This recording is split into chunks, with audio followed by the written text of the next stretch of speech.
নমস্কার বন্ধুরা, ঘরোয়া রান্না বাই চৈতালিতে সবাইকে স্বাগত জানাই। সবাই কেমন আছেন? আশা করছি ভালো আছেন। আজকে আমার রেসিপি হচ্ছে ওটস দিয়ে মজাদার একটা ছিলা, যেটা খেতে দুর্দান্ত হয়। ব্রেকফাস্টে বলুন বা সন্ধ্যের টিফিনে বা স্কুলের টিফিনে দারুণ লাগে। আমি এখানে নিয়ে নিয়েছি ওটস প্রায় 2 কাপ মতো।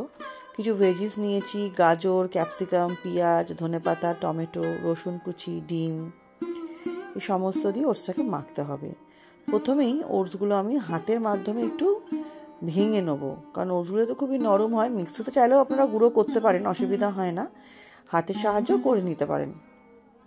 মিক্সির সাহায্যে করলে জিনিসটা আরও বেশি স্মুথ হয়। এবার দিয়ে দিলাম কাঁচা লঙ্কা কুচি, আপনারা যেরকম ঝাল খায় সেই অনুযায়ী দেবেন। তারপর সমস্ত সবজিগুলো দিয়ে দেবো এর মধ্যে। আমি দিয়ে সবজির সাথে ওটসটা খুব ভালো মতো মিশিয়ে নিতে হবে। এত অপূর্ব হয় ওটসের এই রেসিপিটা। এটা যেমন হেলদি, অনেক রকম সবজিও যাচ্ছে, আর ওয়েট লসের ক্ষেত্রে তো ওটস আমরা সবাই কম বেশি খেয়েই থাকি। আর এই ওটসের এই ছিলাটা আশা করছি আপনাদেরও ভালো লাগবে। ভালো লাগলে অনুরোধ করবো বন্ধুরা, অবশ্যই কিন্তু আমার পদ্ধতিতে একবার করবেন। খেতে অপূর্ব হয়েছিল, অসাধারণ হয়েছিল খেতে। আমি গ্যারেন্টি দিচ্ছি আপনাদের খেতে খুবই ভালো লাগবে। আর এটা করতেও কিন্তু বেশিক্ষণ সময় লাগে না। যখনই ধরুন টিফিনে দেওয়ার হোক বা স্ন্যাক্স হোক, ইজিলি করে খাওয়া যায়। আর এটা আশা করছি আপনাদেরও ভালো লাগবে। অবশ্যই একবার ট্রাই করবেন। কেমন লাগলো কমেন্ট সেকশনে জানাবেন। সবজিগুলো দিয়ে স্বাদ অনুযায়ী নুন এবং অল্প চিনি দিয়ে দিলাম একটা ডিম। এবার খুব ভালো মতো সবজির সাথে ডিমের সাথে ওটসটা আমাকে মেখে নিতে হবে। আমি হাতের মাধ্যমেই মাখার কাজটা করছি প্রথমে। নতুন বন্ধু যারা আমার এই ছোট্ট চ্যানেলে নতুন ভিডিওটি প্রথম দেখছেন, আমার রেসিপিটা যদি সামান্য হলেও ভালো লেগে থাকে, চ্যানেলটি সাবস্ক্রাইব করে পাশে থাকার অনুরোধ রইল। পাশে থাকা বেল আইকনটি প্রেস করে অল নোটিফিকেশানটা অন করে নেবেন, যাতে চ্যানেলে আমি যখনই নতুন নতুন রেসিপি আপডেট করব সবার আগে আপনাদের কাছে নোটিফিকেশান পৌঁছে যাবে। পুরনো বন্ধুদের অনেক ধন্যবাদ পাশে থাকার জন্য। আপনাদের সাথে গল্প করতে করতে ওটসটা মাখা হয়ে গেছে সবজির সঙ্গে। তারপর অল্প অল্প জল দিয়ে একটা ব্যাটার করব, যেরকমভাবে আমরা গোলা রুটি করি আর কি, কিন্তু ব্যাটারটা একটু ভারী হবে। আর যেহেতু আমি জল দিয়ে ব্যাটার করছি, অবশ্যই লাস্টে একবার নুনটা চেক করে নেবেন। এইভাবে ওটসের ছিলা সবসময় তো ওটস ধরুন একই রকমভাবে খেতে ভালো লাগে না, দই দিয়ে বা দুধ দিয়ে। মাঝে মধ্যে এরকমভাবে খেলে কিন্তু মন্দ হয় না। আমি চামচ দিয়ে কিছুক্ষণ মেশানোর পর হাত দিয়ে আমি আরেকবার মেখে নিচ্ছি, তাতে আমার একটু সুবিধা হচ্ছে। আপনারা চাইলে যে হাতের যে ব্লেন্ডার মতো হয় সেটা দিয়েও করতে পারেন, অসুবিধা হয় না।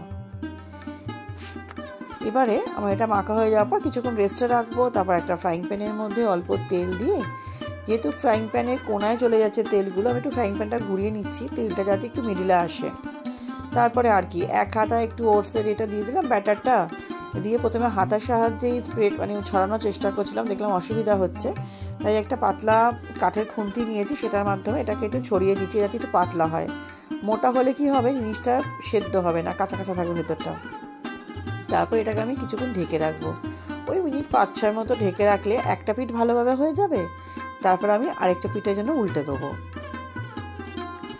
এভাবে ওটসের রেসিপি আপনারা স্কুলের টিফিনে বলুন বা যখন ইচ্ছা বানিয়ে খেতে পারবেন। আর এই রেসিপিটা একটাই অনুরোধ করব বন্ধু, আমার ভিডিওগুলো তো খুব একটা বড় হয় না, তাই স্কিপ না করে সম্পূর্ণ দেখার অনুরোধ রইল, নাহলে তো কী সবজি বা কী প্রসেসে করলাম সেটাই মিস হয়ে যাবে, তাই না? এভাবে অবশ্যই বানিয়ে দেখবেন, খেতে তো আমার দুর্দান্ত লেগেছে। আমি এইভাবে প্রত্যেকটা ওটসের ছিলা বানিয়ে নেবো। আমার প্রায় 7-8টা মতো হয়েছিল ওটসের ছিলা। এটা আপনারা সসের সাথে হোক, মেয়োনিজের সাথে হোক, যেটা দিয়েই খাবেন খেতে অপূর্ব হবে। আমার মেয়ের তো ভীষণ পছন্দ হয় এটা। আমি এভাবেই যখন ওটসের কিছু বানাই তো এভাবেই বানাই। ওটসের তো আরও প্রচুর রেসিপি হয়, বাট আমি এই রেসিপিটাই আপাতত বানালাম। কেমন লাগলো কিন্তু অবশ্যই জানাবেন। আপনাদের কমেন্টের অপেক্ষায় থাকি, কারণ আপনাদের কমেন্টে রান্না করতে আরও উৎসাহতা পাই। আর ভালো লাগলে লাইক করে দেবেন, শেয়ার করে দেবেন ফ্রেন্ডস ফ্যামিলির সাথে। আর ফেসবুকের বন্ধু যারা ফেসবুক থেকে দেখছেন, রেসিপিটা ভালো লাগলে পেজটি ফলো করে পাশে থাকা অনুরোধ রইল। এবার আমি ওপরে একটুখানি তেল দিয়ে দিলাম, দিয়ে ঢেকে দেবো যাতে নিচটা ভালোভাবে হয়ে যায়। তারপর একই পদ্ধতিতে উল্টে দেবো, যাতে দুপিটি খুব ভালো মতো আমার ভাজা ভাজা হয়ে যায়। এভাবে আমি প্রত্যেকটা ওটসের ছিলা তৈরি করে নিচ্ছি। তৈরি হয়ে যাওয়ার পরে গরম গরম পরিবেশন করার পালা। দেখুন এইভাবে বানিয়ে নিচ্ছি। একটু সাবধানে উল্টাতে হবে। আমি একটু উল্টাতে গিয়ে আমার একটু ভেঙে গেল, তাই জন্য বললাম একটু সাবধানে উল্টাতে হবে। তাহলে চলুন, আমার একটা একটা করে সমস্ত ওটসের ছিলা আমি বানিয়ে নিই, গরম গরম খাওয়ার পালা এবার।